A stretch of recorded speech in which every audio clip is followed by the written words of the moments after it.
Good morning and welcome to What's the Word Wednesdays.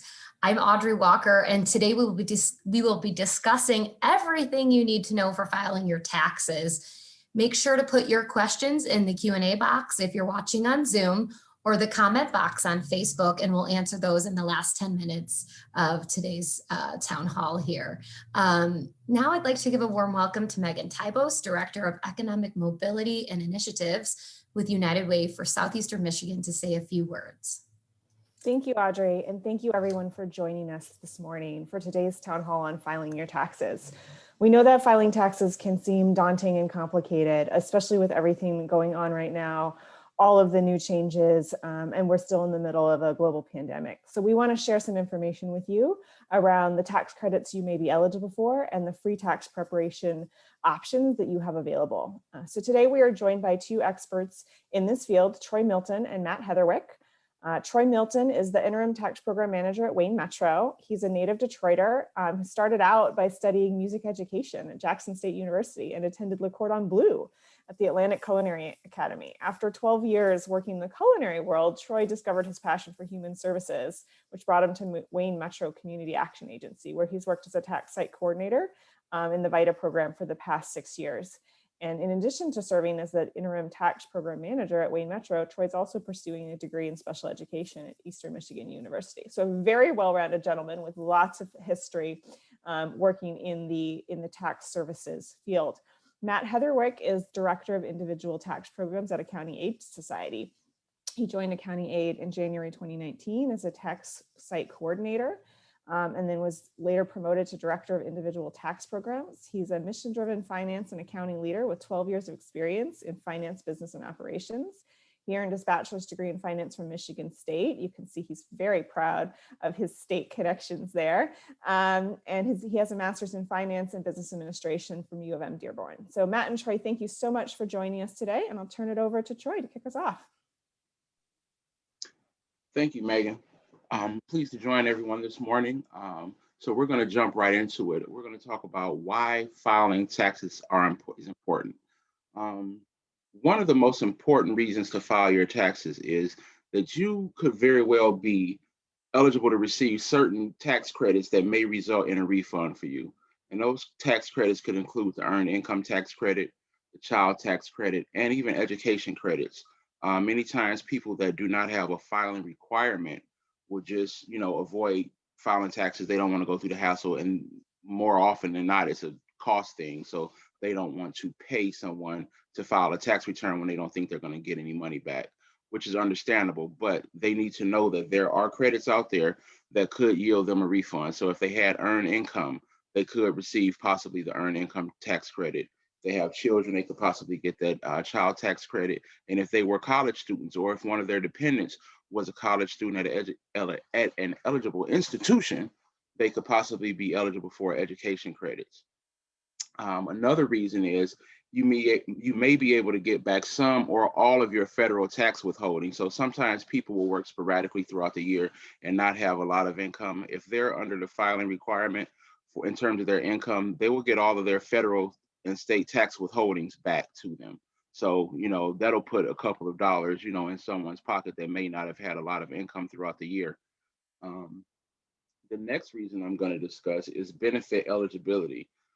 It seems that now, as we all see, that the government is more and more using their taxpayers' tax returns to determine eligibility and to expedite those payments, such as the economic income payments or the stimulus package. So people that had not filed tax returns in quite some time really had to wait quite a long time to get their stimulus payment because the IRS had no updated data on them. And then even if they had data in terms of they know where this person lives and may even have bank information, if this person has had additional children or dependents since the last time that the IRS had contact with this family, they didn't get stimulus payments for maybe 2 or more kids that the IRS didn't know anything about. So had they been filing a tax return every year, the IRS would have known how many dependents this person had as of their last tax return. They would have got their stimulus payment in full up front. So that's another reason that it's very important. Also, federal student aid. Every year, After tax filing season, I get a flood of clients coming back in saying, I need amendments or I need to file a tax return because my child is getting ready to graduate and go off to college next year.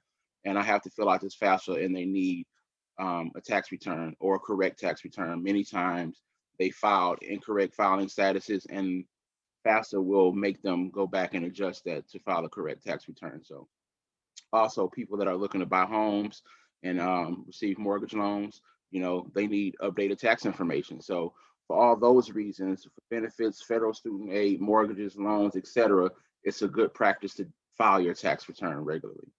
And the last reason, and maybe one of the most important in this day and time, is security.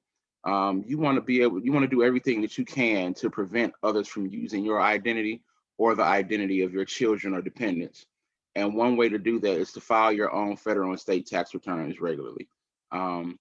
I have had clients that come in that, have said, I haven't filed a tax return in 13 years. And then I got a letter from the IRS saying my return was going to be, is under review and I haven't filed a return.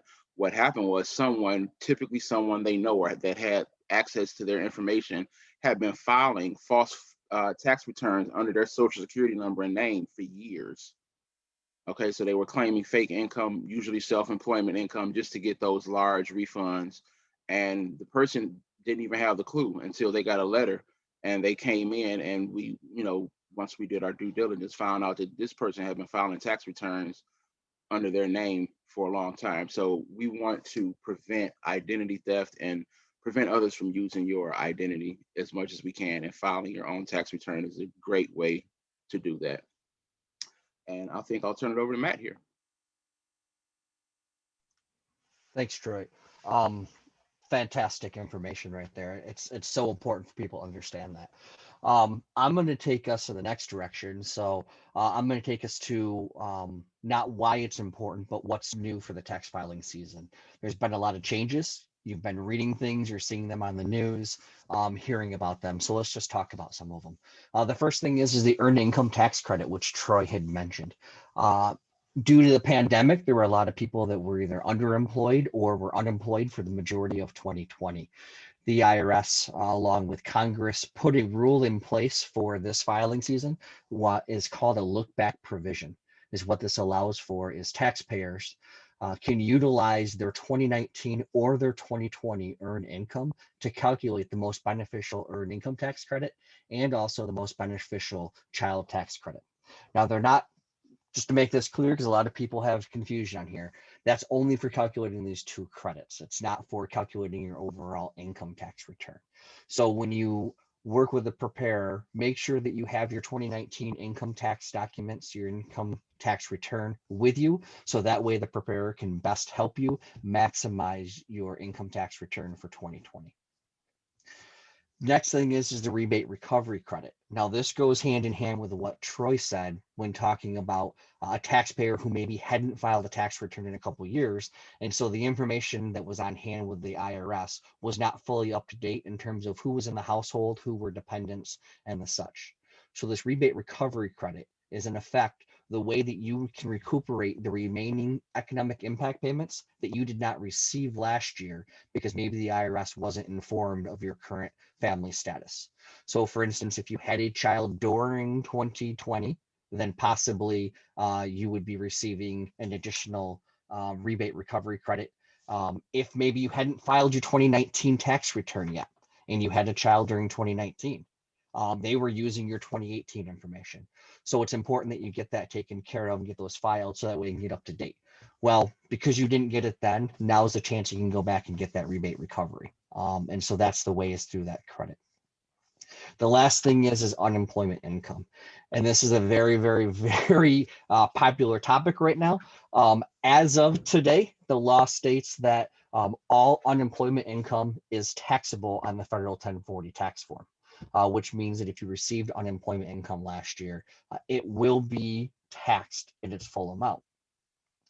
The one thing, and I'm kind of smiling and laughing because I'm watching on my computer screen over here and waiting. There's current legislation in process that's going up for vote today in the House of Representatives in Washington, D.C. regarding the waiver of taxes owed on the first $10,200. Currently, it's not tax law, but we just want to talk about it a little bit so people are aware, because it's something that's in process. So if you come to see a tax preparer and you have unemployment income, just make sure you ask the question so that way the tax preparer can walk you through that process and help you understand it. If you are an individual who's maybe already filed your 2020 income tax return and you had your unemployment income in that tax return, we are still waiting for what this means for you and how this is going to be handled, so that way you can recuperate the overpayment of taxes that you made based on this potential change in the tax law. So as of right now, we're waiting to see and hear what's going on. But if you do see a preparer between now and before this becomes actual law, the preparer will tell you it's fully taxable. We want everybody to understand that, with our fingers crossed that that law does change shortly. If you could go to the next slide, please. Thank you. The next important thing is that for those of you that haven't filed yet, is how can you file your income taxes? In 2021, both Troy's agency, Wayne Metro, and mine, Accounting Aid Society, we prepare taxes at no cost for residents if your income's below $57,000. Due to the COVID restrictions that are out there and that we've all been working with here for the last 12 months, you have to have an appointment to obtain tax prep services through either of our agencies. You can schedule your appointment online through the claimyourrefund.com. You can always call 211 and schedule an appointment that way. Our appointments are either completely virtual, which means that from the comfort of your own home, you'll be able to go through an intake process where you go through an interview. You provide all the information that our agencies need to be able to prepare your return, and then you'd upload your tax documents electronically through a secure and encrypted link. We know that not everybody is capable of utilizing that technology or has access to the technology, so both agencies do have available drop and go services that walk through similar steps. If you're comfortable and you know how to do it, you can always prepare your taxes using the software at myfreetaxes.com. There is a help hotline that you can contact, which will help walk you through those things. I know at my agency, we also do a help hotline as well. And the last thing is if you do choose to go to a paid preparer, please know your rights as a taxpayer. Make sure that when you're choosing your paid preparer, you understand everything that is your right. We don't want anybody to walk into a situation and pay for tax preparation and not be familiar with the things that they need to be familiar with and understand the things that should be presented to them appropriately. And with that, I think we could probably move on to questions. All right. Well, thank you both, Matt and Troy, for sharing with us this important information about and resources about filing your taxes. And I'm just going to do a quick follow-up question here to your last statement, talking about rights as a taxpayer. Where do you find resources so that you know what those are, what questions you should be asking when you're getting your taxes prepared?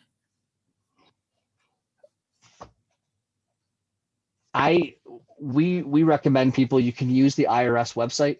There is irs.gov. They ask people to go there first before calling. And then additionally, there is the Taxpayer Advocate Services website, which can provide additional information that way as well. And are there any specific like screening questions or things that I should look for to make sure I'm comfortable with my tax preparer, whoever I go to?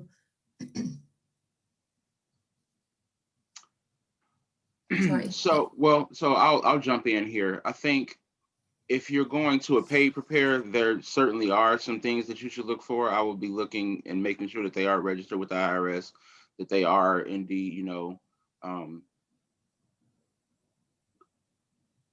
that they are, what's the word I'm looking for? I'm trying to say this very politically correct, that they are able and eligible to legally prepare a tax return.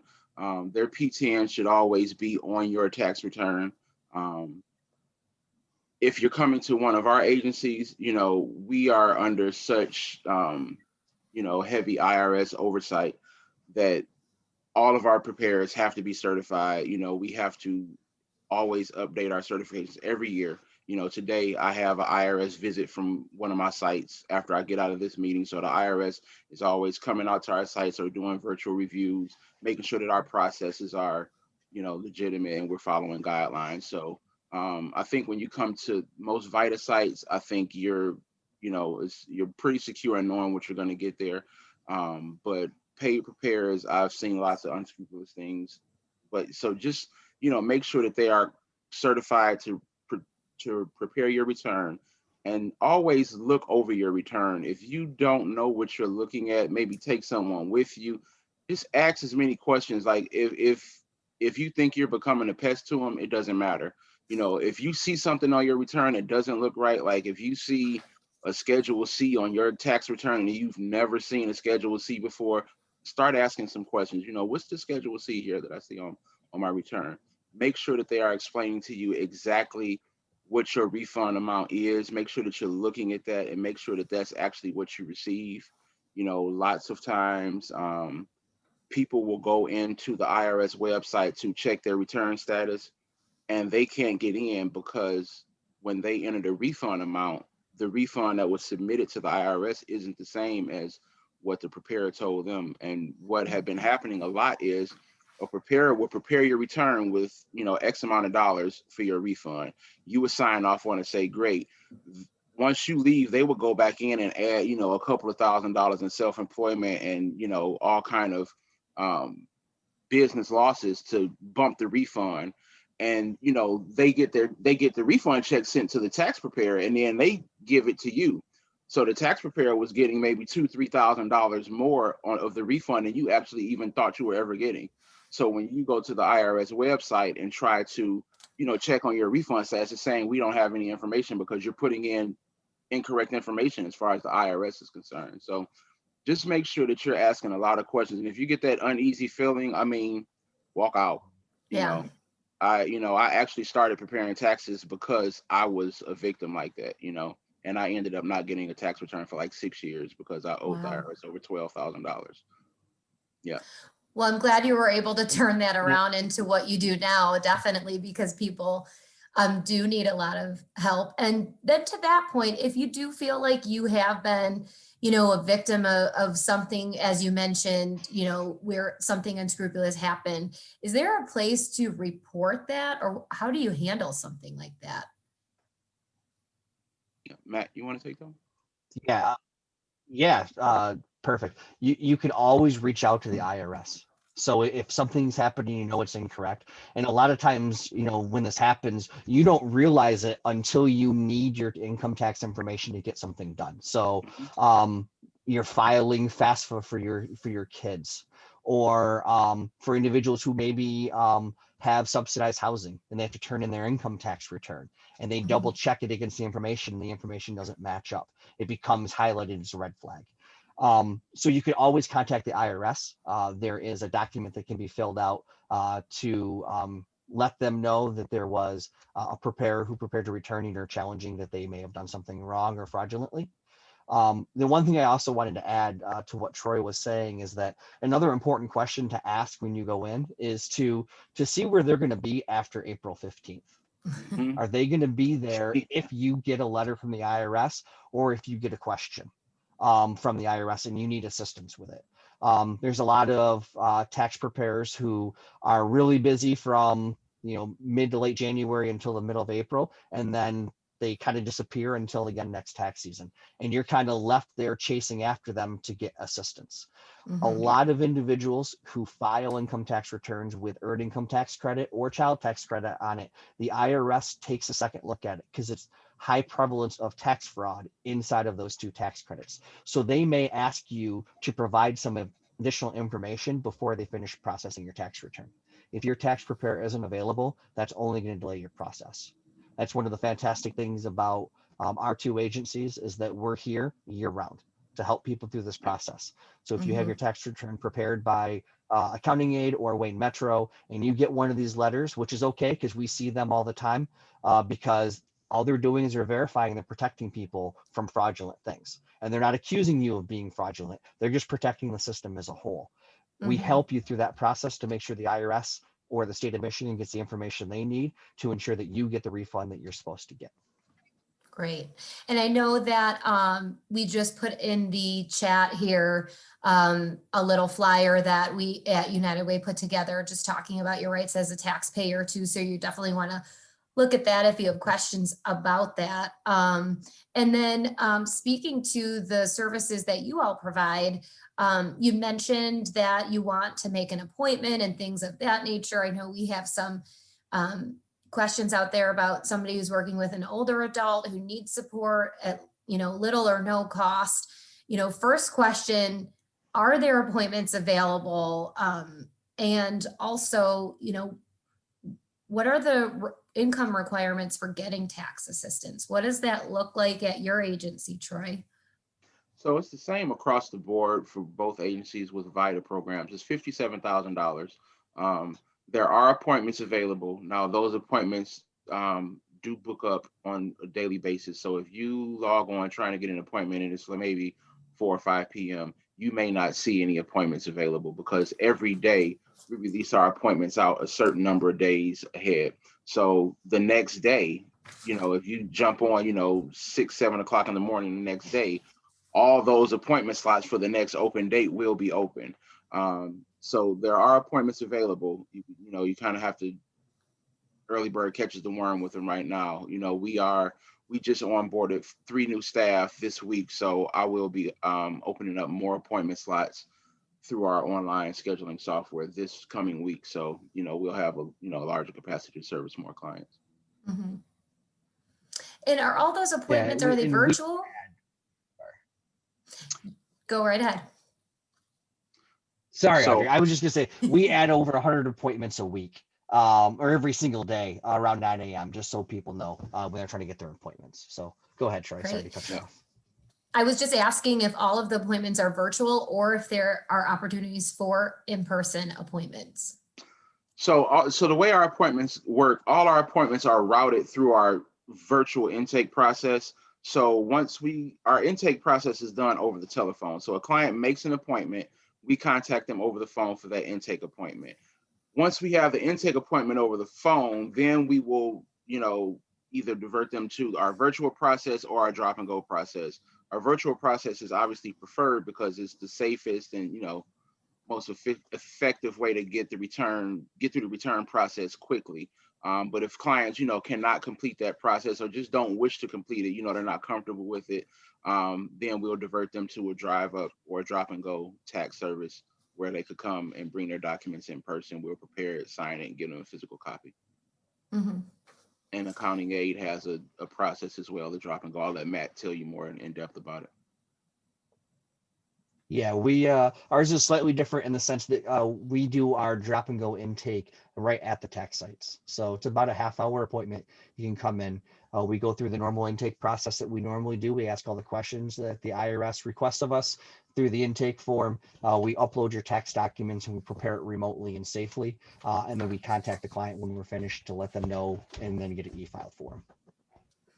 Now, Matt, we've got a question here, and I know you touched on this a little bit when you were talking about things that are being decided right now in regards to unemployment. And there is a question here that if I received unemployment, is it better for me to wait for the IRS guidance on the new COVID bill or plan to file an amended return later? If you can wait a week to see what this looks like, I would wait. I hate to tell people, I dislike to tell people to not file as soon as possible. But the amended tax return process can delay a refund up to 6 to 8 additional weeks. So if you can wait a couple weeks now, it's better than having to wait because we can't file the amended tax return for approximately 6 weeks after you file your initial tax return. So you'd be responsible for potentially either owing some money or your refund would be reduced until we can get that amended tax return filed. That's a great question. And it's going to be a big challenge for the next couple of weeks until we get final guidance from IRS. And as long as it passes and the president signs the bill. So. And if I already filed with unemployment, would I be anticipating making an amendment or to the taxes? That's another question that has a lot of speculation. We are waiting for that guidance from the IRS. We don't know what Okay. the impact is going to be. When we know, we're going to be communicating it through our channels, through social media. I know that when we were talking to Megan the other day, that United Way, Wayne Metro and Accounting Aid will be putting information out there to let people know what the next steps are. Because there's lots of stuff being talked about, and it's all speculation, and I don't want anybody to get confused at this point in time. Sure. And as far as amendments go, like, can I file an amended tax return on my own through something like my free taxes? Is that something I would be able to do as a taxpayer?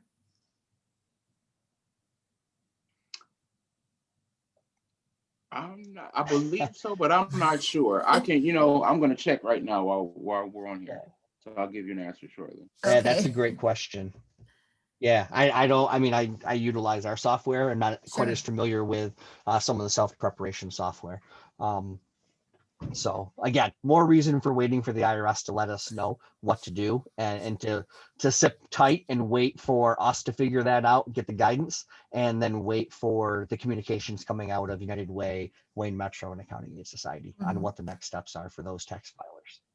And then can you just give us an update on what to expect for this year? I know last year, some of the dates as far as when you had to have your taxes filed changed a little bit. Is it due on April 15th again this year? What does that look like for taxpayers? That's another great question. I see Troy chasing the other one down, so I'll jump in again. So as of right now, if you have a federal filing requirement and you may owe taxes, you need to file by April 15th. If you are an individual who does not have a federal filing requirement, but maybe you file your taxes because you can get the property tax credit, or what we also know as the renter's credit, or the home heating credit even, those don't need to be filed until a little bit later in the season. So the home heating credit expires on September 30th. So we're open, both agencies, well into the summertime, all year long, being able to help file taxes. And so is what we do is we encourage individuals who maybe don't need to file their federal return right now to hold off until the big bustle of the tax season gets by, and then reach out to us like in April or May, come in and see us.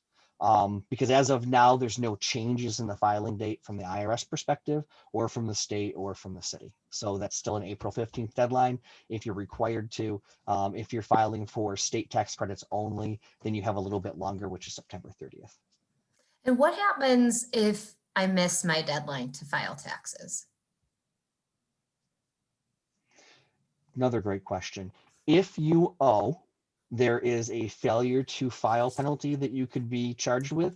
There's also the interest that starts accruing April 15th if you owe. So it's important that you file your tax return. If you can't pay the full amount, at least pay something, and then there's things that you can do to help, but filing as soon as possible is most important. Now, if you don't owe and you're going to get a refund, if you don't file by the filing deadline of April 15th, it's okay. You're not going to get penalized for not filing on time if you're going to get a refund back. So we do a lot of tax returns for people who get really, really nervous, and they come in May and they're like, I didn't file my income tax return, I'm going to have a penalty. And then come to find out they've got a refund coming. And then they're like, well, how much do I owe the IRS for being late? Well, you had a refund, so you actually aren't late. You're okay. You can get this filed today and you'll get your full refund amount back. Okay, that makes sense. Troy, did you find anything out to our earlier question? Yes, so I'm in TaxLayer, the my free taxes software now, and you can do an amendment, but I'm looking here, and I believe they're charging a fee for an amendment. It looks like $42. Once the fee is Okay. paid, you'll be able to, yeah. It looks like they're going to charge a fee to do an amendment. So I would just contact one of our agencies. We'll do it. Okay, thanks for giving us that information real time here. And we've got about one more minute here. So, and I know there's a lot of questions out there, but I guess just from both of your point of view, what is the thing you think people need to know about filing taxes this year that you find that's really important, that you just, really want to get that message out there? And Matt, if you want to answer that first. I think the important thing is bring all the information. If you think it's something that's important for your taxes, bring it to us and ask all the right questions. And there's not a wrong question to ask. So both agencies are here to help you not only get your income taxes prepared, but also to help you understand the process and the income tax program as a whole. So bring your questions, bring your tax information. If we don't need it, we'll let you know that it's information we don't need, but bring everything you can. And bring your 2019 information with you too. So that way we can help you maximize your 2020 tax refund and help educate you and teach you any questions you may have about questions or anything else or concerns you might have in the process. Yeah, I'd agree. I think Matt stole most of my thunder. So the most important things are bring your documents. I think Matt will probably speak to this as well. Most of our returning clients already know what they need to bring. They bring in their prior year return anyway. So for new clients that aren't familiar with our agencies, it's important to get that information out to them. Make sure you bring in all the information. It's better to have too much information and have stuff that we don't need than to not have something that we do need, because the nature of this year and operating virtually with, operating fully at capacity, it's hard for us to, backtrack and get somebody a time to come back in. So let's get everything done, at the time of your appointment. So have everything that you need. And then also you need to bring with you a little bit of patience, whether it's virtually or, you're coming to one of our drop off sites. Things aren't, operating how they, usually do. So just, have a little bit of patience, and our clients have been wonderful. We've had clients, in their 80s that we've walked through our virtual process. So, and, they started with doom and gloom, like, oh my God, I've never done any of this. I'm not comfortable with this. And then by the end, they're like, oh my God, thank you so much. I can't believe I got through this. I checked the email and I, text some documents in, like, so, it's kind of fulfilling for the client as well, to know that they were able to do something that they were totally scared of when they first started. Well, thank you for that reassurance. I know that a lot of people can feel intimidated by the process, especially with everything going on. And so we really appreciate that. And I know if people have further questions, if we weren't able to get to questions today, should we send them to Claim My Refund website, or is there a specific question box that you all would recommend for further questions? We have our info@accountingaidssociety.org box that we Okay. use to field questions. You can always utilize that.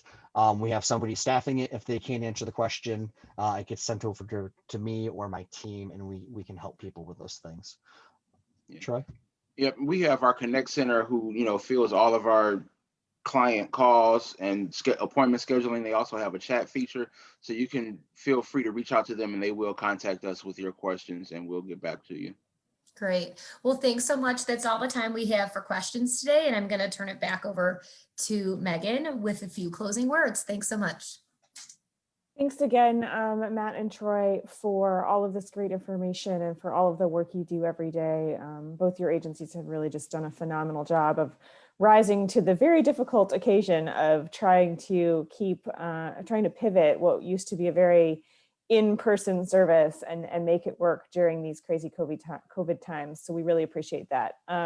So for everyone out there who's listening, just want to remind folks about United Way's 211 service. If you or someone you know is experiencing any kind of need, housing, utilities, food, diapers, anything else you're struggling with, you can call 211 24 hours a day, 7 days a week. And we have a substantial database, best database around, of all of the available resources in the community. And you can also look that up on the website yourself at unitedwaysem.org/211.